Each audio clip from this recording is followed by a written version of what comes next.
G'day guys, welcome back. My name is Wildkard. Thank you for watching the Wildkard Rugby Show. Like, comment, and subscribe. And yes, as expected, the Western Force lost to the mighty British and Irish imports. Lions. And yeah, it's a little bit tough. I thought the Western Force did really well for about 50 minutes. I actually thought we have an upset in the making. But hey, the British and Irish imports, Lions, just had too many top level players, too many too many international test players. You could really tell, like especially like late in the second half, the Force players just look all really tired, and the Lions, they all look pretty fresh, and especially the bench came on, just really was quite a breeze to finish off the game. This was a really good performance by the Western Force. Regardless, I think that the players should be really proud of themselves. I was really hoping for some of the players to throw a few punches, just because it's end of your season. Who cares, right? Especially if you don't play for Wallabies, and if you can just give some of those Lions players a bit of see you in 12 years present. It'd be pretty nice, but none of them did. I was a little bit disappointed about that. But hey, the one thing, the first thing I saw was the wrong color that went on the Western Force jersey. Again, I don't know what's happened. Apparently Dylan Pitch was doing the designs, but surely somebody would have checked the colors and make sure that it was consistent with the actual team color. And I just like left me scratching my head, right? Like, how do you manage to mess that up? Like, it's your the iconic dark blue color. Like, it's kind of like this one you see here. And how do you mess that up with the blue that look almost like the Waratahs jersey color? And just like, yeah, I don't know what's going on there. And hopefully they fix that up. Hopefully I don't watch like the Reds game next week and they show up in like orange or something, because that'll just be like, yeah. The problem with this color is that some of you guys say, oh, that looks quite nice and stuff. The problem with the color is the consistency. And I think, if for me, at least, if you were to tell me to get a jersey for the Western Force as a memorabilia, or like a support jersey I can wear to the games, I probably wouldn't buy this one, because I don't really want to show up to the Force field and looking like I'm at the wrong sport with the wrong jersey color on, right? That's the problem. That's the problem with the jersey. Unless they decide to make a business decision to start changing the different color. Again, that's a stupid decision as well. But yeah, I just don't know why they messed it up so badly, because this would have been a really nice jersey to like have at your collection. Like, hey, the Western Force British and Irish Lions jersey, you can wear it at to the home games. But with this, like with the color being so off, I don't know if it's gonna sell that well. But hey, let me know if you're gonna get one, and let me know what your thoughts if you are gonna get one of those jerseys. Now let's talk about the actual performances of the players. Henry Pollock. Everybody's talking about him. Now, look, I watched Henry Pollock play for the Saints.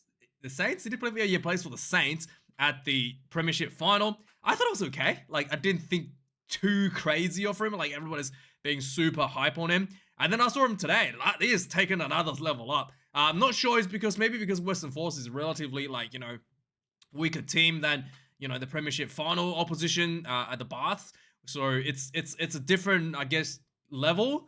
So he maybe look a lot better because the Western Force is a weaker team than the Bath team that he played in the finals. But he just looks so energetic. Like, he played full 80 minutes and he was just bang. Like, everything he did, it was just so much energy. It didn't look like he looked fresh all the time. It didn't look like he got tired at all. And that was a huge difference to the game, because like I said, the Western Force players would run down to the end of the game, and you have players like Henry Pollock that just didn't look tired at all. And yeah, that was probably my most surprising thing. And in addition to that, he looked really confident. He was able to do some chip and kick himself as a forward. There's something that you don't really see a forward so comfortably basically playing like as a back. And that's just another additional bit of a difference. The alpha difference that you look for a player, and I was quite impressed, to be honest. I didn't think it was that great, but this game really showed me why people were so high about him.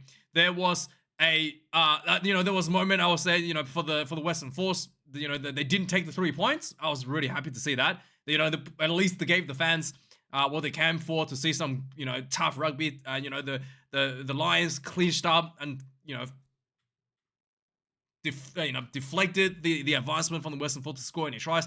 But the idea of, really trying to go toe to toe with the Lions was really, really good, and I really appreciate the players putting on the effort to do that, instead of just taking 3 points and trying to make the scoreboard look a little bit better, and then just walk out with a defeatist sort of mentality. And that's, I guess, mentally they were in the right spot, which I was really happy about that.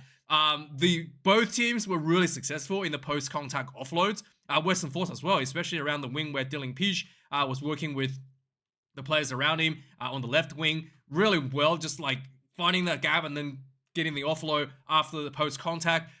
British and Irish Lions as well, like the post, a lot of the tries came from that, just post contact offloads and then linking up with the players leading into tries. So both teams are really good with that. The Lions shot a little bit more kicking in terms of variety. They did a bit of like grab a kick behind, a bit more longer range kicks, whereas the Western Force was pretty down to the fundamentals, just trying to, cover some box kicks up and under, and then just try to kick the ball out in the right areas, so it's to play for the territory, so to speak. And not too many crazy. There was some crossfield kick as well from the Lions, which is something we didn't really see from the Western Force there. And I was surprised that the Western Force had a slightly better scrum. Especially in the first half. Obviously you had Ty Furlong in the first half, alongside of Schoeman, and didn't look that good. Whereas in the second half, Andrew Porter came on, look a bit better. But I thought the Western Force, actually, I was surprised considering how good Ellis Genge was last week against the Argentinians. This Western Force 4-pack wasn't that great in Super Rugby, and should not be winning essentially going forward against the British and Irish Lions scrum, which was a big surprise for me. Outside of that, I thought just the one thing that the Lions, they had really good coordination between some of the players, clearly because they probably play with each other, whether in club rugby or at test levels. Whereas this just can clearly see there's like some players that kind of working around as a group, and then they just don't really link well with other players. Like there's some disconnects in the defensive lines, and then same thing. There's a few players that are really good being able to get the offloads out and be able to read each other's plays, whereas others, they're kind of like not following up. Again, that's something that will take some time for Andy Farrell to work through to get that out. But one thing I thought was really good from the Lions was their defense overall, just being able to physically front up the defensive line and not giving away soft tackles and letting the Western Force get over the advantage line easily, was something that I was really impressed by. And that's just across the board really good for the Lions in this matchup. So let's have a look at the match stats of the game. 1 tries to 8 for the Lions, 428 run meters to the Western Force, the Lions 683. So despite scoring like 7 more tries, the run meters is not that much more. Like, it's only like 100, 200 meters more, 200 something meters more. It's not that much more. You would expect them to be a lot more, like, considering how big the scoreboard is. So the Western Force definitely put up a fight, which I really do appreciate that. 15 turnovers were conceded for the Western Force. 16 turnovers conceded against the Western Force. 60 against the British and Irish Lions. 132 tackles made by the Force. 24 missed tackles. That's actually not too bad overall. I mean, it's not great, but against a team like the Lions, you probably was expecting like 30 plus missed tackles. But yeah, like I said, a lot of the tries was from post tackle offloads from the Lions, not because the Western Force defended poorly. The Lions as well, 164 tackles made, 28 missed tackles. For a test level team, you want that to be a bit lower, but it's when you play the Wallabies, you really want that to be like under 20 missed tackles. But like I said, there are some disconnects in defense because the players don't really play with each other. 24 kicks in play for the Western Force, 30 for the Lions, 748 kick meters for the Western Force, 940 for the Lions. And we've got 2 lineouts lost for the Western Force, 1 loss for the Lions. I thought the Lions lineout was a bit shaky as well. There was like a couple overthrows, I think, as well. Wasn't 100% at times. Again, just not playing with each other was probably the issue. 10 scrums for Western Force, 0 loss. 3 for the Lions, 0 loss to them. I was expecting the Lions to have the dominance there, but it was not the case. This is also a thing. The Western Force gave away 7 penalties overall, whereas the Lions gave away 9. Lots of repeated penalties under pressure.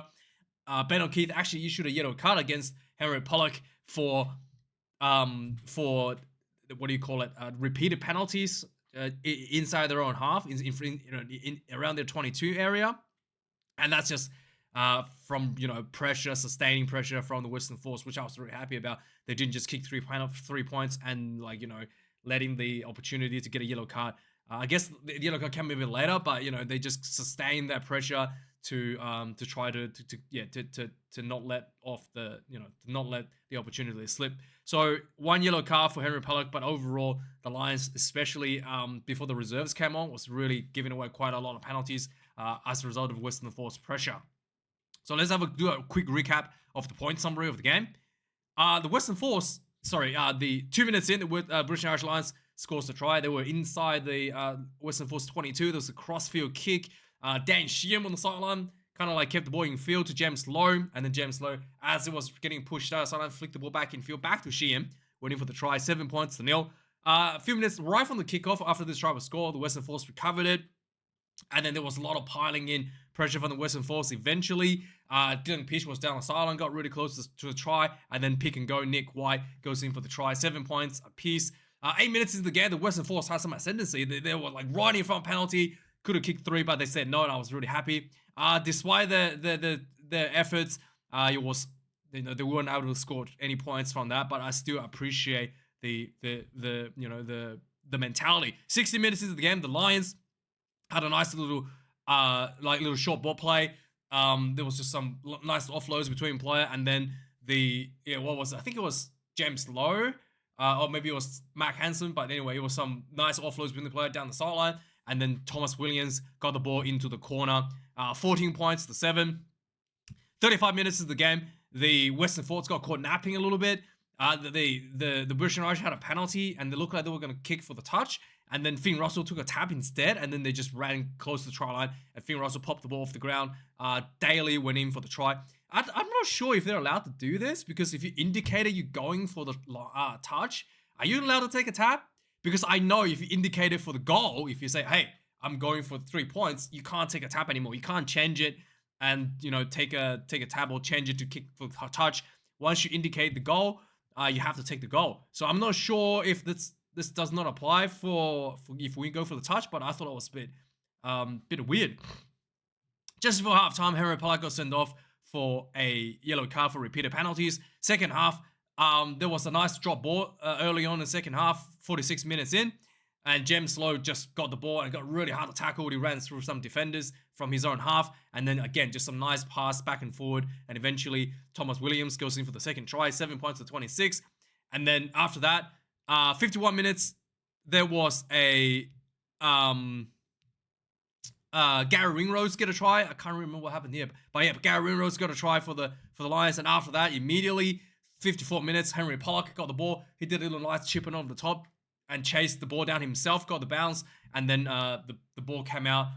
George Van der Vliet, big long pass over the top to McCarthy into the corner, 40 points to 7. And then after this, the game slowed down a little bit. The reserves came on, and then suddenly the Lions had a second wind. The 71 minutes, there was a nice little there was the Lions was inside the Force 22. Marcus Smith was looking like going to the left hand side. Nice little switch quickly back to the right hand side.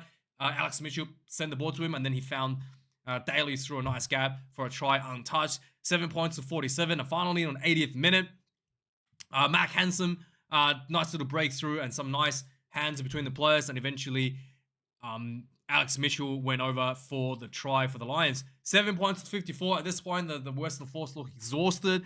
Nobody was able to really chase this one down. But really, really good effort regardless for the Western Force. And the Lions really showing, what the imports can do for them. Anyway, thanks for watching. Like, comment, subscribe, and have a good one. See you guys for more reviews and for the Springboks game, and then news next week. Thanks for watching. Cheers.